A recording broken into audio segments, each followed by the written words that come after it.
Dah, okay, thank you. Alright.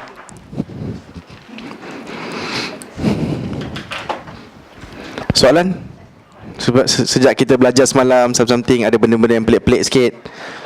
Soalan. Tak ada soalan? Tak ada soalan Semua okey? Ada?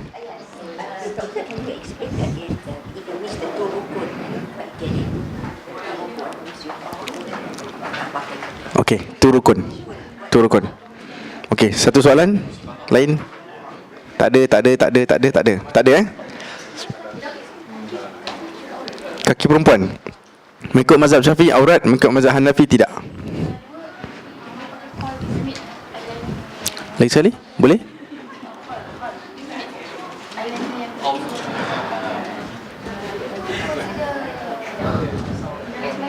Ni celak kan? Kohol tu. Okey. Ada dua soalan. Satunya ialah sister tanya tentang yang tinggal dua rukun tu. Mengikut apa yang saya tahu, saya rasa kita pun belajar kat sekolah-sekolah dan dekat surau-surau masjid. Kalau imam dah Allahu Akbar, kita ikut dia Allahu Akbar, kemudian dia rukuk, kita tak rukuk lagi sebab kita nak baca panjang. Kemudian imam dah bangun, sami Allah, kemudian imam sujud je, maka satu rakaat tu kita tak dapat. Sebab kita dah tertinggal dua rukun. Ya. Tertinggal dua rukun, maka dia stop. Sebab sebenarnya jawapan dia senang je. Apa guna ada imam kalau you nak lambat? Kalau you nak sembahyang seorang-seorang, pergi sembahyang seorang-seorang. If you want to come to the masjid, you follow imam. So simple. Sebab tu Nabi cakap imam itu diadakan untuk diikuti. Kan, kalau tak nak ikut, tak payah ikut lah. Macam tu juga kalau kita lantik ketua tau. Sebenarnya ini perangai manusia.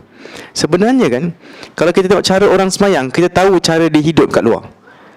Kalau imam tu Allahu Akbar dan dia bersamaan dengan imam, sama. Allahu Akbar.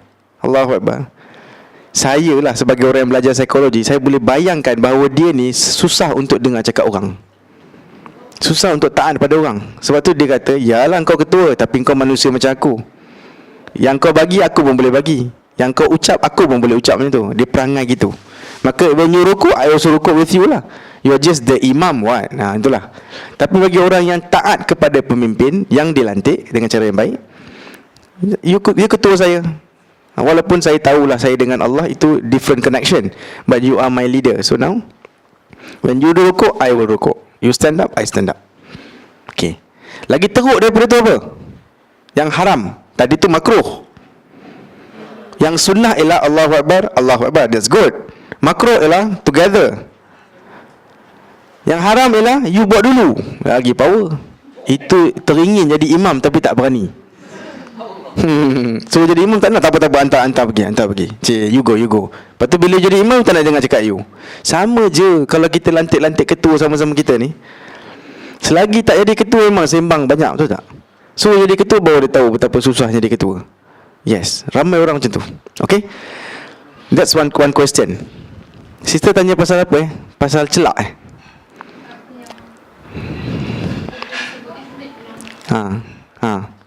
Celak.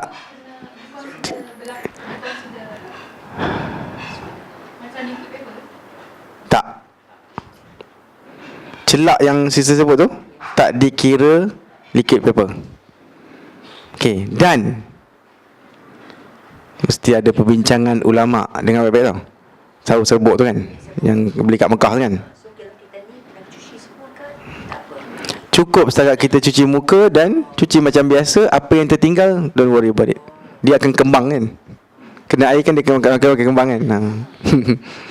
Dulu pernah lah main-main pakai celak. Akhirnya ya Allah, dah macam orang jahat lah. Saya pun berhenti lah main pakai celak. Saya memang tak pakai. Sekarang, masa muda-muda dulu.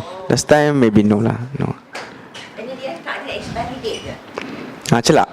Oh, ni cerita lain sikit. Celak expiry date I don't know. Ada No, because I asked baru ni. Dia kata, oh, rasa expiry date. This is sunnah. Dia kata, no expiry date. Dia takkan. Memang betul lah. Sunnah lah kau. Kurma pun sunnah. Kau simpan 3 hari dalam air, tengok 5 hari, 6 hari kau minum jadi haram kau. Sebab it's alcohol already kan, fermentation. Dia bukan kira sunnah je semua cantik kan. Tak, biar berpadanan lah. Sama juga macam orang madu tak madu. Madu kan dalam Quran dia sebut. Dia kata kalau appendix tu minum madu je katanya. Appendix tengah sakit ni, nak meletup dah ni, demam tu, main madu je, insya-Allah. Dalam Quran kan ada. Mana boleh macam tu? Patah tangan bawa madu boleh? Tangan you dah pek gitu, madu je. Madu satu, tunggu. Habis tu saudak sikit. Wah. Orang belajar medik macam saya je berani cakap macam ni. Kalau belajar agama sahaja dia akan takut-takut. Macam mana boleh cakap gitu? Ini kan benda-benda sunnah. Saya kata rubbish. You kena uruskan mengikut tempatnya lah. Betul tak?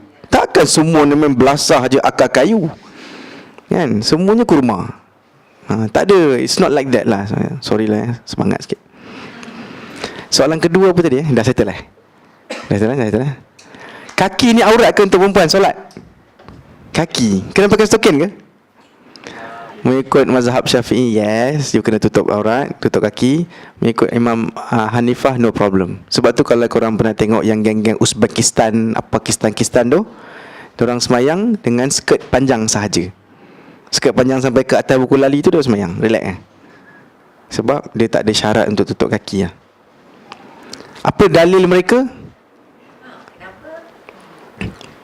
Bukan semua orang ada stokin. Kita kena bayangkan orang susah. Dan bukan semua orang ada kain yang berjela-jela macam kita punya telekung. Telekung kita kan banyak. Siap ada pink, biru, hijau pun ada kan. Hari Isnin hijau, Selasa biru tu. So bukan semua orang ada luxury of banyak kain. Dan kaki ini mana boleh hidup dengan kaki tutup dengan kain? Mana ada orang pakai kain gitu kan? Duk serik kata. Tak ada. Jadi macam mana you nak expect orang perempuan untuk macam travel-travel sikit, lepas tu nak semayang kat mana kena ada pakaian special pula? Maka mengikut mazhab Hanafi, dia buat kesimpulan that's not a problem lah. Bukan isu lah. Okay. Betul. Sebab dalil yang seorang perempuan yang baligh, dia kena semuanya kena tutup kecuali muka dan tangan dalam hadis kan. Cuma hadis itu tidak mutawatir lah, bagi siapa yang nak tahu lebih sikit lah.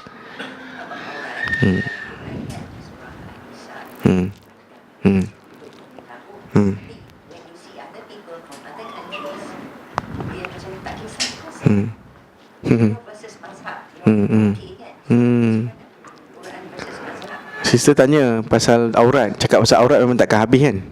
Habis sebab dia sangat sensitif, especially kat Malaysia. Jadi dalam Quran Allah sebut maka dari apa ni, dan lepaskanlah khimar kamu, khumurihinna ala juyubihinna. Lepaskanlah khimar ke atas dada. Juyub, jaibun maksudnya poket. Poket kan belah sini kan? Poket kan? Maka kawasan ini dipanggil poket lah. Alright. So lepaskan sampai ke dada. Sebab dulu orang Arab dia tutup rambut. Sebab perempuan Arab dia tak suka buka-buka rambut sebab pasir. So generally diorang ada khimar, tutup rambut. So bila ada khimar, tapi diorang kan ikat macam ikat key tau. Macam orang pergi ladang lah. Zaman sekarang kan dia just ikat belakang dan dia gerak lah. Tapi Allah tengah sebut bahawa that khimar you lepaskan supaya dia tutup you punya tengkuk dan dada. Sebab zaman tu orang dada open sikit. Itu dia punya perhiasan dia lah. Macam orang buat zaman sekarang kan. So dia uncover dia punya bahagian-bahagian yang orang lelaki tengok tu. So Allah kata you cover sampai sini. Tapi tak timbul lah isu dia berapa cm dari tengkuk kan. Allah tak sebut, Nabi pun tak specify. So cukuplah kalau kain itu tak nampak tengkuk dan tak nampak bahagian badan dada, it's enough. Jadi kalau ada satu kain yang sambung terus ni macam Teletubbies tu, korang tahu apa tu Teletubbies? Sambung terus. Jadi tak timbul lah isu kejap, you kena daripada atas juga tau tutup. Sepatutnya tak timbul isu. Yang penting tutup lah. Yang penting cover. Okay, the idea is to cover this part yang expose. Dulu dada pun expose, bukan habis, tapi sebahagian. Dan tengkuk. So Allah suruh tutup sampai dada, because it was exposed. So kalau sekarang kita orang boleh just apa tu, butang sampai atas, tudung dia pendek sampai sini, insya-Allah dia lepas lah. Kan ada macam pengawas Korah tu tudung kat dalam baju. Betul tak? Seolah-olah macam baju dia tutup sampai sini dan tudung dia sampai sini. Seolah-olah kan. Sebab yang dalam tu dah tak kira apa dah. Itu insya-Allah lepas sebagai tutup aurat. Kan? Tak payahlah labuh-labuh ni. Tahu tak, sama-sama orang yang pergi usrah dan tak usrah ni berbincangan je pasal apa tudung dia tak labuh. Itu je isu dia. Padahal banyak lagi cerita lain kita bercerita. We just have to just forget about this lah. Akhirnya kalau perempuan tu lebih Islamik, tudung dia mesti sini. Lagi kuat agama, ke mana tudung dia? Lagilah bro. Lagi kuat agama, saya tak nak cakap dah. Memang jauh. Ada orang tudung sampai ke kaki, tahu kan? Memang ada. Tapi itu semua individual choice. It cannot be religion. Faham tak? You nak pakai macam tu, okay, no problem, alhamdulillah. Macam you nak pakai tudung pusing gini ke ataupun gini kan. Ustaz tak payah sibuk lah. Betul tak? You suka hati you lah. Tapi you tutup apa yang Allah dan Rasul suruh, dah, kita dah happy dah. Wallahualam. Tapi akan ada juga cerita, Ustaz akan cakap bahagian tangan ini kan, yang kadang-kadang terjatuh ini, maka astaghfirullah, dosa akan just, dosa will just be thrown out, dan malaikat akan sambar dosa-dosa tu bawa jumpa Tuhan, seolah-olah. Come on lah, takkanlah Allah dan Rasul sesibuk itu buat kita punya 1 cm ni, kan? Tapi tak apalah, siapa nak pakai hand socks, respect, no problem. Tapi kalau setakat perempuan tu cakap sikit, kat situ tu, astaghfirullah, tak payah, relax je, relax. Tak payah stres sangat lah. Sebab zaman-zaman Nabi lagi, Umar pernah cakap kepada orang yang bekerja, tak apa untuk you selinsing baju. Begitu juga orang yang kerja kat ladang-ladang tu, kalau perlu dia selinsing baju je, walaupun adalah pekerja lelaki ke apa, dia untuk kerja dia buat. Orang yang macam korang ni, orang kaya-kaya duduk rumah tengok TV je, senang lah nak cakap pasal handsock lah, lepas tu dagu sok lah, ni lah, itulah. Korang duduk rumah make up je, senang lah hidup. Cuba fikir orang kerja ladang, cuba fikir perempuan yang pergi jadi nelayan, cuba fikir perempuan yang kerja dia basuh pinggan every day, which is that normal thing dulu. Perempuan dia bekerja susah, ambil air, faham tak? Zubair Ibnu Awam, isteri dia, nama apa isteri dia? Asma binti Abu Bakar, angkat air tau, kan? Angkat air. Jadi you agak dia akan pakai selengkap macam you ke? Tak, dia pakai cukup untuk dia bekerja, tapi dia tutup, modesty. Gitulah cerita dia lah. Sebenarnya aurat ni kadang-kadang jalur yang sampai ke Malaysia yang paling susah sekali. Dan dia ditambah susah oleh orang-orang yang belajar hukum saja tapi bukan sejarah. Dia makin lama makin teruk sebenarnya. Dia akan makin susahkan dan ramai orang rasa berdosa, macam I'm not doing enough. Lepas tu ada pula cerita sehelai rambut yang nampak. Pernah dengar? Okay, siapa pernah dengar sehelai rambut punya hadis? Apa dia punya bunyi hadis dia? Sehelai rambut yang you nampak ni, you akan tarik satu daripada mahram you, betul ke? Bapa ataupun pakcik ataupun adik. Ada pernah dengar tak? Dia akan bawa ke neraka 70 tahun. Pernah dengar? Yang sehelai rambut ni hadis apa yang kau dengar? Bunyi dia macam mana? Sehelai rambut yang nampak oleh seorang perempuan, nampak oleh lelaki ajnabi yang bukan mahram dia, maka apa? Isi tempat kosong 40 tahun neraka. Lagi? Siapa pernah dengar selai rambut? Tapi selai rambut punya hadis macam pernah dengar. Tadi anggur ramai, sekarang tak rambut pasal apa? Dah takut dah? Selai rambut pernah dengar? Bunyi dia macam mana? Lebih kurang neraka lah. Selai rambut neraka something like that. Selai rambut neraka. Pernah dengar hadis macam tu? Selai rambut dan neraka? Semua pernah. Selai rambut dan neraka macam pernah dengar kan? Dalam WhatsApp kan dia pun sibuk share semua ni. Manusia kecil ni. Semua hadis sehelai rambut dan neraka semuanya palsu. Tak ada hadis sahih pasal sehelai rambut dan neraka. Okey tak? Check lah nanti. Kita share dalam grup nanti. Pastikan diorang semua dah masuk dalam grup. Kita share mana hadis sehelai rambut tu. Jom kita kaji balik. Nabi Muhammad tak sibuk pasal sehelai rambut perempuan. Manusia akan buat apa yang dia mampu. dan lelaki tak sibuk nak tengok tu rambut kau tu ada satu tu tu Syakira tu terlebih kat pipi ada rambut tu tak adalah. It's you kan, you jaga you punya issue. Wallahu alam. Allah Aminah Wadud jadi imam untuk lelaki. Pernah dengar kecoh 4-5 tahun lepas Ya betul. Ya. Pernah dengar tak ada seorang perempuan lecturer UIA lagi, dia jadi imam untuk lelaki. Masya-Allah. Lelaki perempuan campur pula. Masya-Allah. Pertama sekali bab campur lelaki perempuan ni, kita tak boleh salahkan diorang lagi, masih belum. Sebab apa? Campur dulu, yang bab campur dulu. Sebab dekat Mekah pun campur lelaki perempuan juga. Korang pernah pergi umrah waktu orang sibuk, tiba-tiba saf lelaki ada perempuan kat sini. Sekarang dia bulat, kita tak boleh kontrol. Okey, jadi kalau ramai sangat, kadang-kadang susah nak kontrol. Kalau ramai sangat, kecuali masjid tu cantik lah dia punya susunan dia. Ini kat sini perempuan, sini lelaki. Kalau tidak, nanti perempuan akan solat dah start dah dekat depan sikit, kemudian ada lelaki balik kat belakang. Alright, kadang-kadang lelaki datang lambat dan sebagainya. Tak apalah, yang campur tu tak tepi dulu. Masalah kedua, perempuan jadi imam. Boleh tak? Perempuan jadi imam ke dia panggil, kakak panggil? Cuba tengok telefon, dia SMS ke? Jom keluar, ustaz tak best. Sampai hati. Lagi satu apa? Imam kan? Ada hadis yang perempuan imam dan belakangnya lelaki. Ada. Ummu Salamah kalau tak silap saya. So dia pegang tu lah. Dia kata apa salahnya? Okey.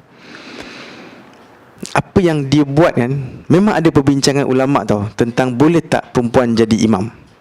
Kalau perempuan itu yang paling knowledgeable, yang paling pandai dan kita semua tak pandai, maka ada perbincangan ulama'. Ceramah pula.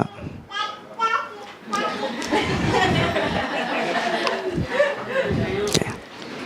Sebenarnya boleh tak perempuan jadi imam untuk lelaki kan?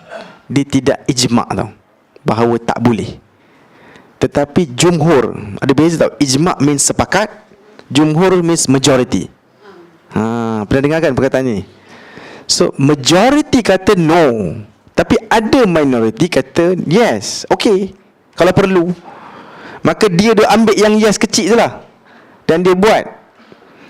Sebab diorang ni, pemikiran diorang ialah pemikiran cuba nak bawa satu kelainan ataupun nak pecahkan kebiasaan masyarakat. Tapi apa yang dia buat ialah bawa fitnah lebih lah kot. Betul tak? Saya bagi contoh lah, yang saya cakap semalam tu lah.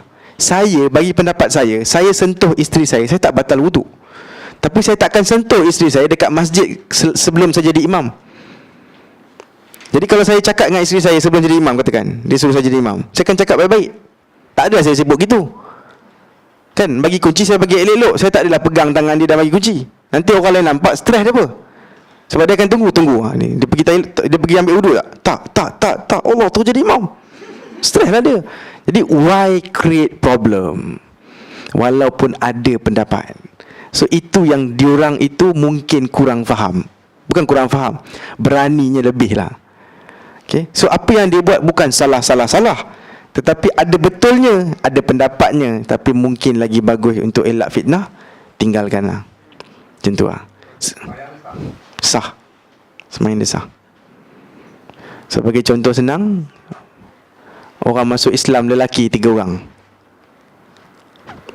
3 orang lelaki masuk Islam, dan ada seorang perempuan yang makcik-makcik sikit dalam rumah yang sama. Makcik-makcik tu tengah ajar dia Quran ke apa, masuk waktu. Siapa jadi imam? Makcik lah. Makcik baru masuk Islam, Fatihah pun tak tahu kan. Maka lebih utama makcik. Macam tu sebenarnya dibincangkan oleh ulama'. Dan pernah berlaku zaman Nabi pun. Okey. Baca kuat ataupun lemah ataupun slow, itu ada perbincangan yang lain pula. Ada ulama' yang kata cakap je macam biasa, ada yang ulama' kata diam. Mazhab Syafi'i yang kita pegang, perempuan diam kalau ada lelaki. Okey, senang. Saya nak cakap banyak sangat perbincangan nanti korang pening kan. Mazhab di Malaysia, perempuan senyap kalau ada lelaki. Sampai ada orang tanya, kenapa kena senyap? Tu you yang korek balik rahsia tu. Saya pula kena jawab, saya pula dituduh sesat. Wabilah. Nak ceritanya, mazhab kita kat sini senang. Perempuan kalau ada lelaki jangan cakap kuat-kuat. Tapi ada orang katanya, habis suara perempuan tu aurat ke? Allah, itu satu lagi perbincangan. Ulama beza pendapat suara perempuan ni aurat ke tidak. Majoriti kata bukan aurat. Dia boleh cakap, yalah kalau tidak nak beli Milo macam mana? Kan? Ataupun bawa kertas aja kat apek-apek kat jual-jual kat kedai kan. Takkan gitu. Ni cakap Milo satu. Keperluan. Cumanya jangan melunak-lunakkan suara macam nak mengorat saya. Kan? Gitu lah. Sebab lelaki ni dia punya nature dia lemah sebenarnya. Jangan bagi can pun. Suka kak kan? Semalam saya janji nak cerita pasal apa? Okey, antara yang kita tak cakap semalam ialah sutra. Apa tu sutra? Sutra sitir tau Judah. Sutra means penghadang lah, senang. Perasan tak ada setengah orang semayang yang dia letak kerusi kat depan dia? Itu kerusi itu namanya sutra. Siapa sini buat sutra sebelum semayang? Ke semayang aja open space? Azrul tak sutra? Tak buat kan? Sebab hukum sutra di sisi mazhab Syafi'i. Kau tahu kenapa korang semua tak buat? Sebab dia sunat je. Dalam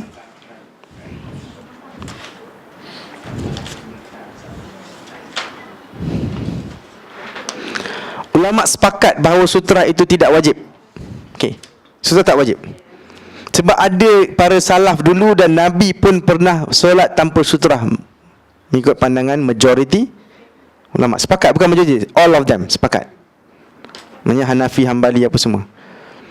Tapi kan, kalau kita letak pendapat mereka ni tepi, kita buka Sahih Bukhari, Sahih Muslim, kita hadis, kita akan terkejut betapa kuatnya hadis-hadis tentang sutra. Dan Imam Bukhari antara orang yang macam nak cakap sutra tu wajib. Sebab dia kumpulkan dalam 19 hadis kalau tak silap saya. Hadis sutra. Lepas tu sutra ni. Antara hadisnya apa? Dalam peperangan Tabuk, orang tanya kat Nabi, perang Tabuk tau. Perang Tabuk terjadi pada tahun 9 Hijrah. Hujung-hujung Nabi punya hidup ni. Orang tanya, Nabi, sutra ni nak tinggi mana? Nabi kata at least setinggi pelana unta. Pelana tahu? Tempat kita duduk kerusi, macam kerusi tu kat unta tu, yang macam ni tu. Okey, dia panggil saddle. Yang itu tinggi kan? Ada tinggi ni kan? Maka Nabi kata sutra at least setinggi itu. Maknanya sutra boleh tak guna kertas kecil ni? Kalau ikut hadis ni tak cukup, ia kena tinggi, must be obvious. Timbul soalan, sutra ni benda sebenarnya kan? Apa spesifiknya? Apa kegunaan dia? Ceritanya ialah, bila saya solat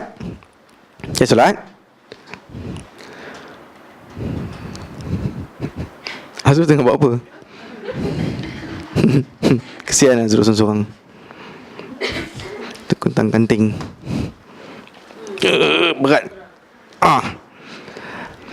Kalau saya jumpa tiang dekat masjid, ni tiang, maka saya akan semayang macam ni. Cukup masa tempat saya sujud tu menghadap tiang. Dan jangan jauh sangat. Kalau dia tak guna sutra tu. Maksudnya sutra ni ialah sempadan orang solat lah. Sempadan. Jadi ini saya beri kawasan. Jadi kalau akak-akak nak lalu, jangan lalu sini, tapi lalu sinun. Macam kita buat semalam. Kan perasan tak kita letak atas kerusi bila kami solat? So kalau you nak lalu, ada orang segan lalu. Sebab orang Malaysia jarang tengok sutra sebenarnya, dan tak faham hukum sutra. Walaupun kita letak barang, dia macam segan. Tak apalah, semayang dululah. Sebenarnya dia boleh relax aja, jual beli, bawa kambing, lembu semua depan ni, no problem sebenarnya. Anything. Yang penting di luar sutra, bukan antara saya dan sutra. Good. Dan ada hadis Nabi pula. Okey, lagi satu. Apa kegunaan sutra ni? Untuk menjaga khusyuk sebenarnya. Seolah-olah dia macam satu tabir yang kita punya pandangan tak pergi jauh sangat lah. It's just here lah.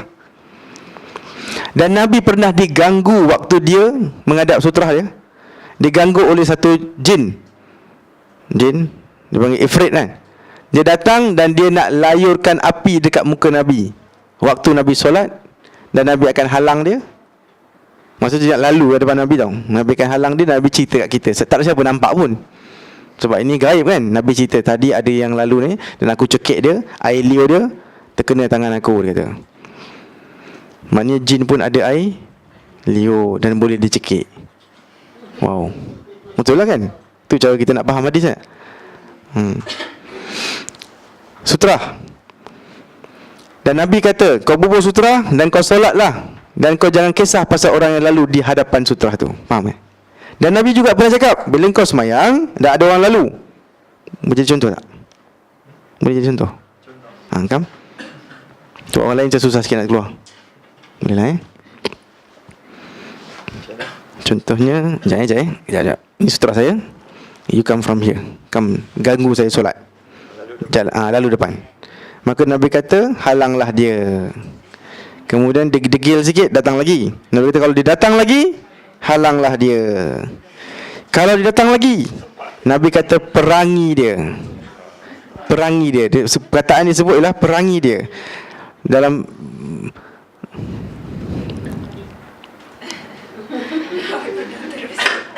yang disebut tak apa, boleh dah. Buat perang dia tak payah barang. Perkataan dia guna ialah qatala. Maka bunuhlah dia. Bunuh, perang, pukul, dia macam bersamaan, faham tak? Macam lawan tu, lawan pun diguna perkataan bunuh juga.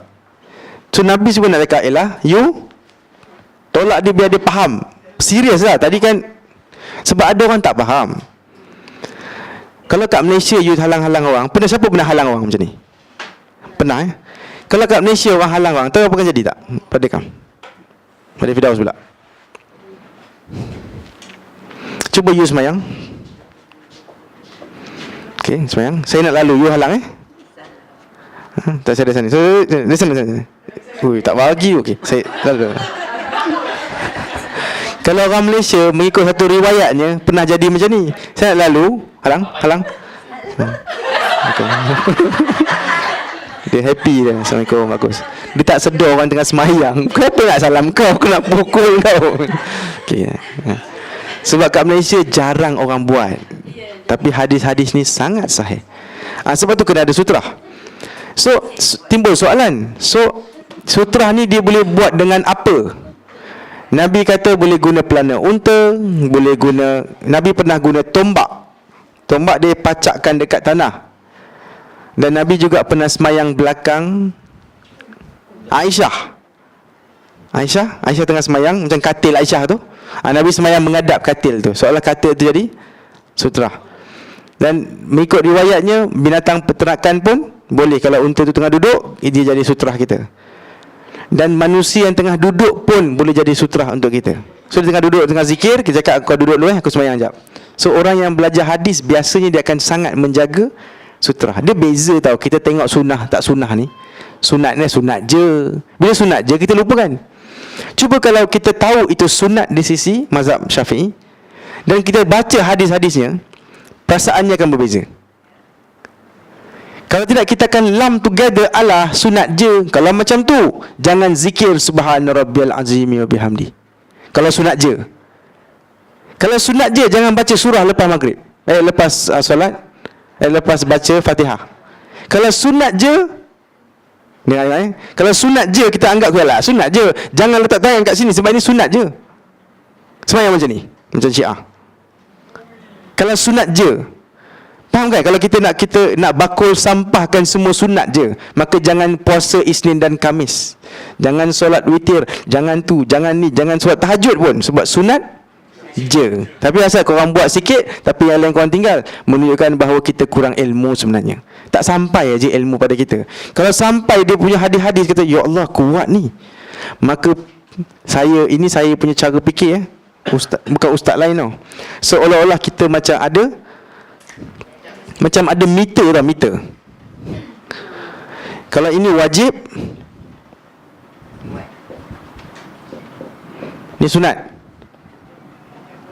Kan? Bukan semua benda sunat ataupun wajib tau. Tapi ada benda yang nak dekat wajib. Dia tak wajib, dia sunat. Tapi dia dekat wajib. Dekat wajib. Dekat dia wajib. Ada benda yang sangat sunat namanya, jauh dari wajib. Kalau kita baca hadis baru kita faham adanya meter ni. Bukan semuanya ala sunnah, tak apa. Tak apa, tangan jangan letak atas dada, atas perut dalam sembahyang ya. Gitulah. Faham tak cakap saya kan? Jadi ada sunnah yang sangat strong nak dekat sini. Antara sunnah yang sangat strong ialah sutrah ni. Banyak sangat hadis. Kalau kita baca, kita akan insya-Allah lebih appreciate sunnah inilah. Dan Nabi pernah sebut, la tusalli illa ila sutrah. Janganlah solat melainkan menghadap sutrah. Tak cukup tu. Macam wajib kan? Jadi it shows how strong it is lah. Sangat strong. Tak ada orang pernah tanya Nabi, kalau tak adalah apa barang macam pelana unta, apa kau boleh buat? Dia kata letaklah tombak. Kalau tak ada tombak macam mana? Maka kau buatlah garisan. Zaman kita kata letak sejadah tu dah segarisan dah. Padahal letak sejadah ataupun letak garisan ialah third choice. Kan Nabi suruh letak benda tinggi dulu. Kalau tidak pun yang kurus-kurus sikit. Kalau itu tak boleh, maka kau letaklah, kau buatlah garisan ni. Faham kot? Choice ketiga lah. Alright. Ada soalan tak so far? Tak habis lagi ni sutra.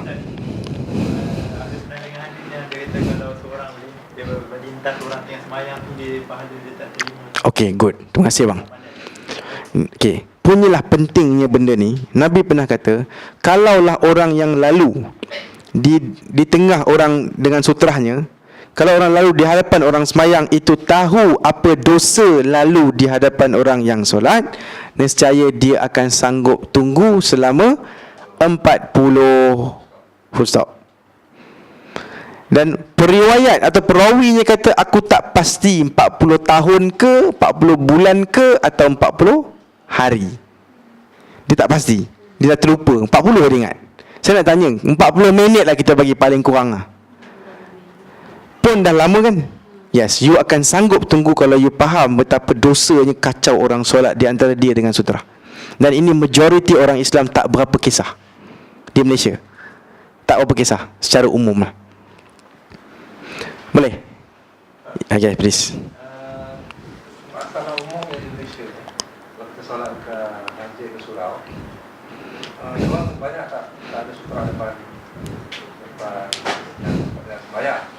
Okay. Kalau sembahyang tempat tiang, kipas tu okey lah. Okay. Dia sembahyang kat tengah. Jadi dia punya, kita nak lintas tu, jarak tu macam mana kita nak lintas? Jalannya okay. Semua jalan lalu depan. Okay. Yes, good. Kita anggap sutrah dia kat mana, kita pergi kat luar sutrah tu. Sutrah ialah tempat dia sujud dia sebenarnya. Dia kata dia lebih kurang 3 hasta. 1, 2, 3. Hasta ialah ni kan. Lepas tu dah boleh. Kalau tidak nanti dia akan current sampai ke depan lah. Kan kalau macam laser lah, macam ni tempat semayang aku, tapi aku tak buat sutra, maka apa jadi? Vroom, sampai situ. Sampai ke berapa kilometer kita kena pergi belah mana kan. Maka cukup setakat tempat dia yang sepatutnya dia buat sutra, tapi dia yang tak bubuh, maka dia yang perlu jawab lah. Oh, okey, itu ada perbincangan bahawa perlu tak kita sutra. Sebenarnya tak ada pula riwayat kata kita kena letak something, lepas tu kita lari gitulah. So cukup setakat kita lepaskan diri kita dan tinggalkan dia lah. Kalau boleh educate dia, kita educate dia lah. Boleh. Oh, okey. Memang ada riwayat yang kata orang buat macam tu lah, like cover with something yang lalu. Sebenarnya kan, lepas daripada kawasan sutra, dah, itu none of our business dah. Sebenarnya cukup. Dan thank you for reminding, di Masjidil Haram hukum sutra ini sangat simple. Seolah-olah tak ada sutra kat Masjidil Haram. Sebab akan ada orang tawaf apa semua kan, susah nak kontrol. Maka dekat Masjidil Haram memang tak ada masalah. Termasuk solat jemaah kan? Okey, dalam solat jemaah pula boleh follow ke selama ni? Boleh. Rasa macam letak sutra lepas ni. Jadi cara saya akan buat apa? Saya akan cari tiang kalau dalam masjid. ataupun cari dinding, ataupun kawan-kawan yang faham, duduk dulu aku nak sembahyang sunat. Okey tak? Ataupun kalau tak ada, beg saya dirikan sikit, saya sembahyang belakang beg saya. At least apa-apa ajalah letak kat depan dan kita solat. Okey. Yes. Imam sutra jemaah. Okey, itu ditanya tu. Okey, good. Dalam sembahyang jemaah lain pula, imam itu sahaja buat sutrah. Yang makmum semua punya sutrah ialah imam punya. Dah. Soalan, boleh tak kita lalu di antara saf? Wajiblah boleh. Sebab kalau tak boleh lalu, macam mana orang yang batal sembahyang nak settlekan masalah dia? Maknanya yang boleh lalu antara saf, boleh lalu, memang free sebenarnya. Zaman Nabi dulu budak-budak akan main antara saf. Ibnu Umar cerita, aku bawa keldai aku lalu di antara saf dan nobody marah aku, dia kata. Jadi sutra itu hanyalah imam dengan sutra tu. Korang semua free.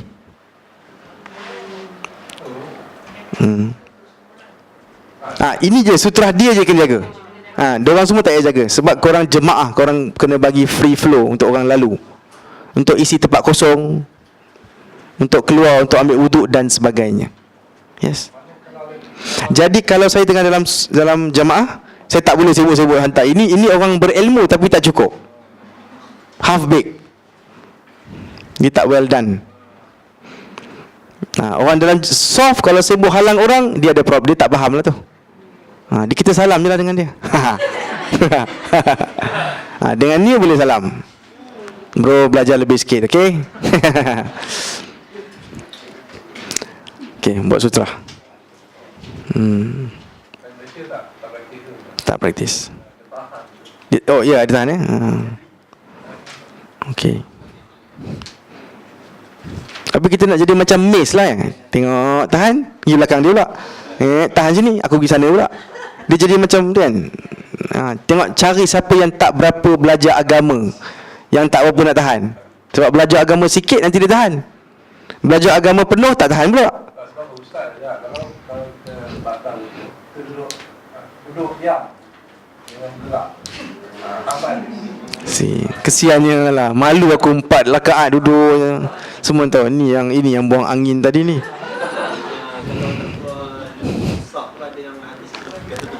Yes.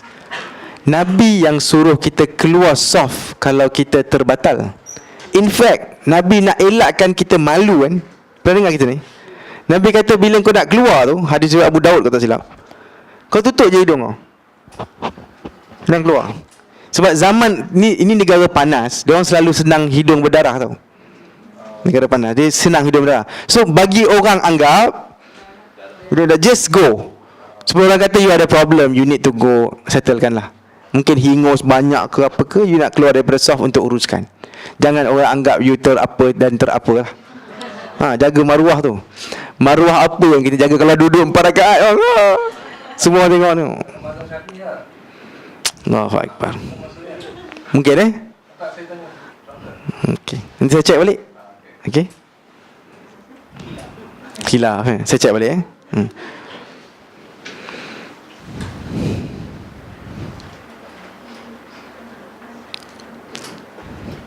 Saya sebut tak tadi, manusia pun boleh jadi sutra. Mazhab Syafi'i cakap tak boleh. Okey, tu kita jarang tengok tu. Mazhab Syafi'i tak boleh. Jaraknya 3 hasta. Tapi kalau nak hadap tu, jangan hadap terus. Sepakat 4 mazhab, sutra tu jangan straight kat depan kepala kita, tapi kanan sikit atau kiri sikit. Semua mazhab. Orang belajar hadis, dia tak sibuk buat ni lah. Orang belajar hadis cakap terus je lah, sebab dalam hadis tak sebut kanan sikit. Tapi orang yang dalam mazhab, dia kata tak kanan sikit ataupun kiri sikit. Itu je kot. Okay. Okay. Ada. Itu boleh tolak tak? Lah, dia kacau.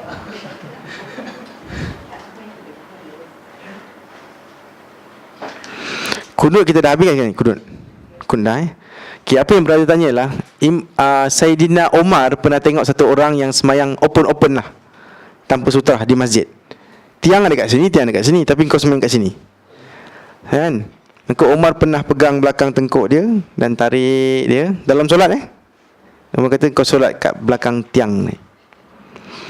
Menunjukkan betapa seriusnya sutrah ni, betul tak? Serius lah. Dia benda yang kita kena jagalah. Okay kot, cukup kot. Let's say kalau macam pergi solat di kompleks, Okay, solat kecil je. surau kecil. Jadi kalau kita nak contohlah kalau perempuan, dia letak handbag di depan sutra, tapi tak sampai 3. Betul-betul depan Cukup je. Okay lah. 3 hasta tu just untuk bagi idea kat orang how far je. 3 hasta saya, 3 hasta awak berbeza. Kan? So just yang penting you sujud kat belakang sutra tu lah. Kalau sutra tu dekat antara kat muka awak kat sini, maka tak jadilah sutra kan. Sutra tu ialah penghadang di atas selepas kepala awak. Cukup lah tu. Kan kalau shopping complex tu sangat kecil, tiang tu lah, dinding lah jadi sutra. You tak payah buat dah. sebab kadang-kadang orang kan dekat depan tu kosong tau. Betul. Orang tak berani nak pergi depan sangat surau ni. Dia macam untuk wali-wali je. Betul. Orang yang belajar pasal sutra je akan pergi depan sekali dan sembahyang. Senang. Dia tak kacau siapa-siapa. Orang yang kurang-kurang belajar ni, dia akan cakap tak pula, malulah, segan lah, apa kan. Dia akan ke belakang habis-habis. Sebenarnya sepatutnya pergi depan je. You yang belajar, relax lah, pergi depan. Nanti dia akan, semua orang akan tahu yang awak wali. Senang. Orang risau je. Masya Allah. Amin. Wali tu, doa tu. Baik, sutra settle. Soalan pasal sutra. Sutra je. Soalan sutra dulu. You settle sutra first. Rasa macam nak buat tak apa ni? Okay, nanti kita share lagi hadis-hadis pasal sutra dalam grup. Nanti you tengok dan you fikir sendiri. Adakah sutra tu belah sini ataupun sini? No question buat sutra. Dah tak ada Ya? Bantal pun boleh. Apa saja yang tinggi sikit daripada just satu line lah. Okay. Tapi kita kena ingat, ia sunnah dalam semua mazhab. Semua mazhab dia anggap sunnah, bukan wajib. Clear semua, Alhamdulillah. Minimum maksudnya barisan. Minimum garisan lah. Kalau tak ada barang nak letak ke apa ke, kita selai pinggang kena halau dari rumah, duduk kat padang pasir, semayang kat Pondok Isen lah katakan. Kan, semua pasir je kan. Maka kita buat satu line dan kita semayang. Kalau boleh cari batu yang besar sikit, semayang belakang batu tu. Ada boulder kan, ada rock kan. Alhamdulillah. Lantas manusia saja ke atau binatang? Tu soalan dia. Soalan scholar ni, semua geng-geng ambil diploma pengajar Islam di sini ni. Tahu kan kat sini kita buat diploma pengajar Islam? Di IDT sini. Diploma. Berapa lama ya? 9 bulan, setahun ke? 6 bulan diploma. You know di sini 6 bulan. Ni sebab dah pandai semacam, itulah masalahnya. Belajar banyak sangat. Ada hadis Nabi tengah semayang menghadap dinding. Okay. Kemudian anak kambing lalu di antara dia dengan dinding. Punyalah Nabi tak nak dia lalu. Anak kambing kan tak boleh dihalang macam ni, sebab dia bawah kan. So kan, so Nabi buat apa? Dia ke depan tau. Dia langkah depan dan perut dia kena dinding. Hadis tu sebut perut Nabi dah kena dinding dah. Dan kambing tu tak boleh kan. Dia automatik akan lalu belakang. Dah lepas, Nabi akan sambung semayang macam biasa. Punyalah Nabi jaga sutrah dia. Tak nak bagi orang lalu. Nampak? Dia pergi sampai depan. Kambing pun macam tu. Tapi kucing problem sikit. Kucing dia jalan tak macam ni tau. Dia so you suruh pergi balik, masuk balik kaki kan. So kucing memang dibincangkan, dimaafkan. Sebab kucing ni binatang macam geng kita lah. Macam anak-anak lah. Macam tu juga anak-anak, baby dan sebagainya, dia akan merangkak apa semua, itu semua dimaafkan. Tak payahlah perangi baby tu. Perang tu. Perang. Baik. Okay, settle sutra ya. So insya-Allah semoga Allah bagi kita kekuatan untuk ingat pasal sutra dan buat. Malas sangat pun pergi kat dinding dah. Dekat dinding. Okay. Habis pasal sutra. Okay, next. Ada soalan tadi sister? Mungkin tak bukan Starting with Al-Fatihah. Mhm. Kita baca surah and then kita macam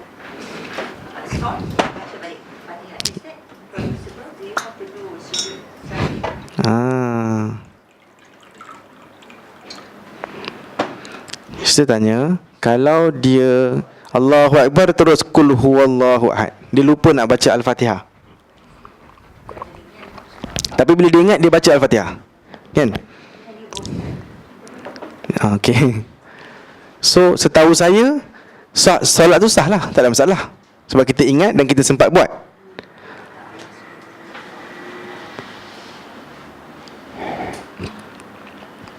Setahu saya, apa sahaja keterlupaan dalam solat, sujud sahwi. Kalau yang A, B, buat B dulu, betul A silap, maka solat sahwi, sujud sahwi. Boleh ke Ustaz? Go ahead ke Ustaz.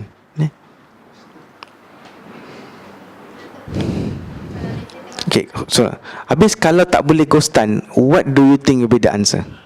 Saya dah baca kul huwallahu ahad, then what? Batal, habis. And you cannot batalkan when you start sembahyang. Itulah. Continue. Habis rakaat tu burn. Tak boleh. Tak boleh.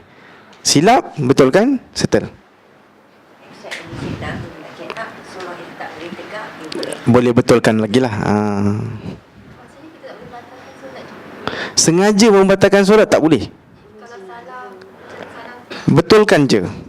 Betulkan je. kalau kita solat, and then kita ternampak kat awal macam ni. Cover balik. Cover balik. Ulama beza pendapat lah, berapa lama aurat tu boleh open. Semayang tu tiba nampak siku, tak tahu kenapa. Tiba macam kan. So ulama beza pendapat how long. Saya punya jawapan ialah sebab ada banyak-banyak perbincangan. Bila dah terbuka, bila you perasan je, tutup. Dah. Semayang je. Kalau kita tengah sembahyang, sah ni, tiba-tiba sebelah orang ni jatuh mati, do you attend to that orang ni? Tak tahu dia mati ke tak, tapi dia tumpah. Saya tengok dalam video, dia orang sembahyang, orang yang lalu baru tahu tadi. I see. Soalan sister kan menarik juga. Kita tengah semayang, kita kan khusyuk. Dia kena bertaiko ke? Ada orang jatuh kat sebelah kita ni.